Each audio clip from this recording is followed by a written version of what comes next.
Os anos 2000, uma época marcada pela popularização da internet como conhecemos hoje e o rápido avanço tecnológico.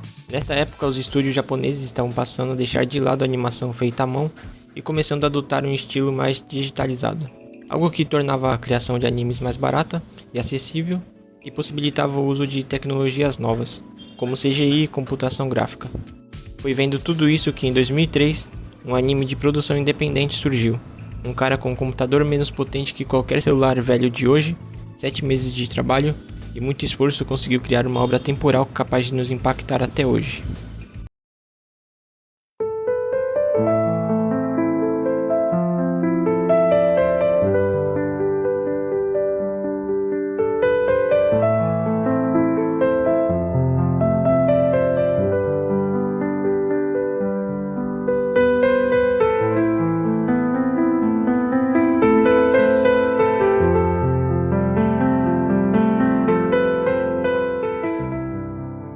Makoto Shinkai é considerado por muitos um dos melhores, se não o melhor quando falamos de obras capazes de nos emocionar profundamente. Ao ouvirmos o nome dele, logo nos lembramos de seus animes famosos, verdadeiras megaproduções que realçam qualidade e nos mostram o quão habilidoso ele é.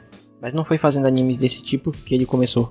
Na verdade, os primeiros trabalhos de Shinkai foram muitas das vezes produções independentes, feitas apenas por ele, numa época que o nível de tecnologia estava muito longe de ser o que a gente tem hoje. E pouco se via produções feitas apenas por poucas pessoas. No início dos anos 2000, Shinkai havia acabado de ser premiado por seu curta de animação She and Her Cat.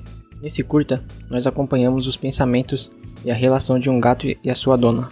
A premissa é simples, e ele tem apenas 5 minutos, mas mesmo assim, carrega uma profundidade que não pode ser descrita com palavras. 彼女は母親のように優しく、恋人のように美しかった。だから僕はすぐに彼女のことが好きになった。彼女は一人暮らしで毎朝仕事に出かける。仕事の内容は知らない、興味もない。でも僕は朝部屋を出ていく彼女の姿がすごく好きだ。きちんと束ねた長い髪、かすかな化粧と香水の匂い。彼女は僕の頭に手を乗せてと声に出して、背筋をピンと伸ばして気持ちのいい靴音を響かせて、重い鉄のドアを開ける。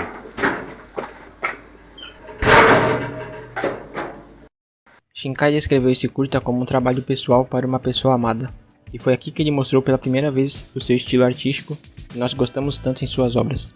E graças ao reconhecimento que ele obteve, ele se sentiu à vontade para criar o que viria a ser o seu próximo sucesso de crítica. Na época, Shinkai estava trabalhando como designer gráfico para uma empresa de desenvolvimento de jogos, quando ele teve uma ideia, e desenhou uma garota sentada numa cabine com um celular. Desenho esse que viria a se tornar Hoshinokoi. Shinkai então começou a trabalhar no anime. Ele criou um site, mostrou para amigos que o encorajaram e passou a divulgar o projeto. Após o lançamento de um teaser em 2001, o estúdio Comics Wave o contatou e passou a ajudar na distribuição e finalização do projeto. Eles acharam uma verdadeira mina de ouro ali, porque até hoje a maioria dos filmes feitos pelo Shinkai continuam sendo produzidos por esse estúdio.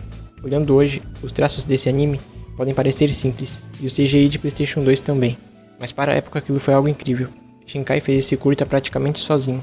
A animação, CGI e roteiro foram todos feitos por ele, enquanto que a dublagem dos dois personagens principais foi feita por ele e a sua namorada.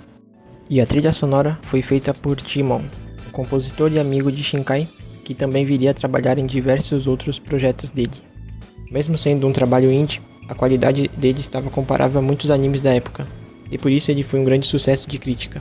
Hoshinokoi conta a história de Noboru e Mikako, dois amigos do ensino médio que estavam vivendo as suas vidas tranquilamente, até que Noboru é recrutada pela ONU para lutar contra alienígenas em outro planeta. Isso é um pouco fora do habitual para o estilo das obras de Makoto, mas o foco aqui não é nos mechas ou na invasão alienígena, mas sim na saudade entre os personagens. Quanto mais tempo passa, Noboru mais se afasta da Terra, e cada vez mais o tempo para uma mensagem do celular retornar até a Terra aumenta, ao ponto que uma mensagem demora 8 anos para ser recebida. E como o tempo passa diferente no espaço, Noboru não envelhece, ao passo que Mikako já está indo para a faculdade. Makoto Shinkai consegue transmitir muito bem a sensação de distância e solidão aqui. Em diversos momentos temos quadros panorâmicos com um efeito de iluminação que ainda hoje é bonito de se ver. Mesmo sendo um curta, feito praticamente por uma única pessoa, Hoshi no Koi acabou ganhando outras adaptações.